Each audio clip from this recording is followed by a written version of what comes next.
So like my news story, I don't think I've perhaps told you this story because this is fresh in my mind. I'm still thinking about it and trying to think about how to approach it. Social media. Last week on Facebook, a friend of mine, well, a Facebook acquaintance of mine, made a post. And I know this lady through the weird singer-songwriter children's music world that I'm in. I've actually met her before. We were at a conference together, we ate lunch together. And so that's how I became Facebook friends with her. She posts last Monday on her Facebook page a tribute from Bob Dylan about the passing of Pope Francis. And she says, something, I forget the exact wording, but she was sharing essentially this Bob Dylan quote. It's a quote. I was like, oh, I think Bob Dylan's still alive. But Bob Dylan is still alive. He is? Oh, he's very much alive. Oh, are you serious? Well, okay, I learned something new tonight. Nothing else. And so she posts this, and I thought, oh, that's interesting. And I started looking at the comments, and immediately a guy jumped in. I don't know who this guy is. He jumps in saying, it drives me crazy when people misattribute quotes, or people just smack a name of a famous person on a quote and pass it off as a real quote. And I thought, well, isn't that interesting? And then she came back with, no, he really did say it. And she linked to a legitimate news site. It was the Scranton Times-Tribune. I'm from Scranton. So I'm not from Scranton. My undergraduate degree is from the University of Scranton. So now all of a sudden, I'm intrigued. Because Facebook is great.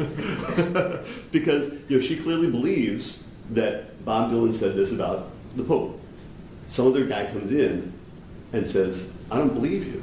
I don't believe that quote. And we talk about the fact that we can each appreciate. I think we at the end of the day, we can have different perspectives, perhaps different opinions, but I have a need that we all kind of agree on that reality is reality. And so this is clearly two people arguing about what reality is here. And of course the guy who initially objected, it was like all caps, I hate when people, kind of a keyboard warrior. Yeah. And I've been, 10 or 15 years ago, that would have probably been me. I see something wrong on the internet, I need to correct it. And now all of a sudden I'm watching this exchange kind of from the outside. I'm thinking, I want to know what each of them is feeling in this moment. Because he was pretty aggressive in his response. And that triggered a defensive response from her. But essentially I just said, hey Bob, well the guy's name was Bob, not me. What do you think of her response? Look, she's backed it up with she's giving you the source. But myself, I must admit, I was kind of skeptical, even though she'd given the source.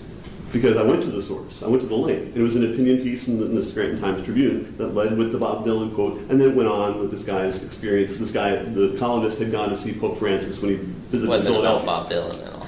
What's that? It wasn't about Bob Dylan. No, it was just kind of the Bob Dylan quote led, because Bob, and so how would we figure this out?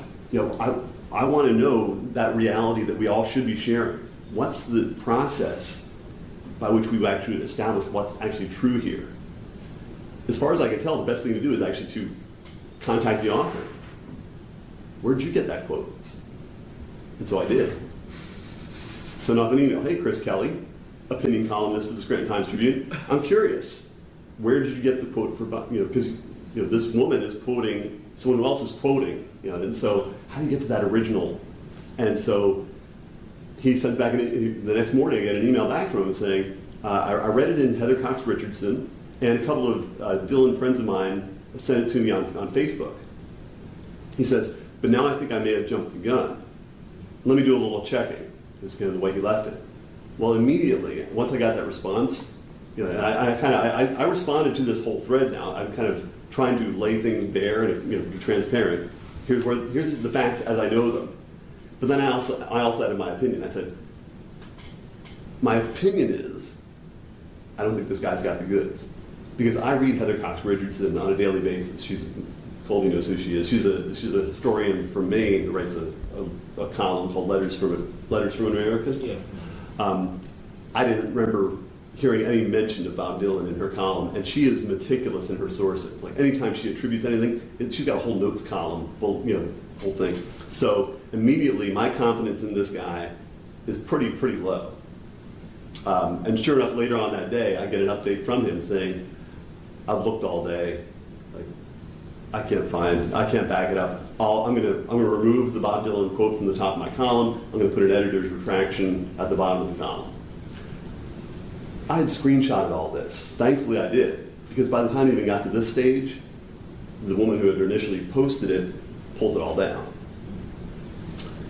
And that, to me, was kind of sad, because I think it's instructive to have that out there.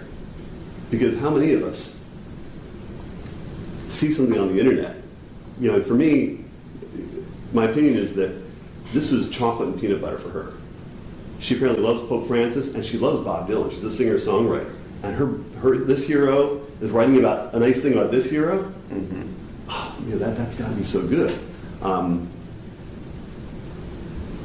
I really want to contact her and find out what her reaction was to this whole interchange, or this whole exchange. Clearly the one guy's approach wasn't good. But maybe my approach wasn't good either. And I've thought about this. Should I have just contacted her privately, like in a direct message, as opposed to putting it up on her wall? But I also have done this long enough that I think, well, gosh, I actually do want more people to see this. I want to see the process. As far as I can tell, this is the best way to actually figure out what's really true. And to me, that's really important. But I'm not sure if she, and this is, again, the conversation I would love to have with her, is would she rather live in a world in which her hero, Bob Dylan, writes nice things about Pope Francis, whether or not that's true or not? Is that, does that give her hope, comfort, some sort of, purpose? For me, this is the way I kind of view the world, is that I'm willing to forego all that. I want to know what's actually true, even if it's uncomfortable, even if, I have to forego some of those benefits that might accrue from believing something. I want to get to the heart of it, and I'm wondering if that's just something that's unique to me or a certain percentage of the population, and that worries me also, because as long as someone is comfortable believing that Bob Dylan writes these things about we're not sharing the same reality, and if and that becomes a problem. I don't know how to navigate the world and lock arms with someone when we can't agree on what the actual world we're experiencing is. Yeah. It's a long answer, but that's kind of, that to me is really, that's at the heart of a lot of this. But ultimately, I think why someone continues to believe something, even if they have no way of telling whether it's true or not, I think it's a psychological thing. I mean, it's serving and meeting psychological needs. And my question is there a way that those psychological needs could be met without having to believe these things? And or could someone realize maybe that psychological need is not quite as important as I thought it was? Could I deprioritize that? Mm-hmm.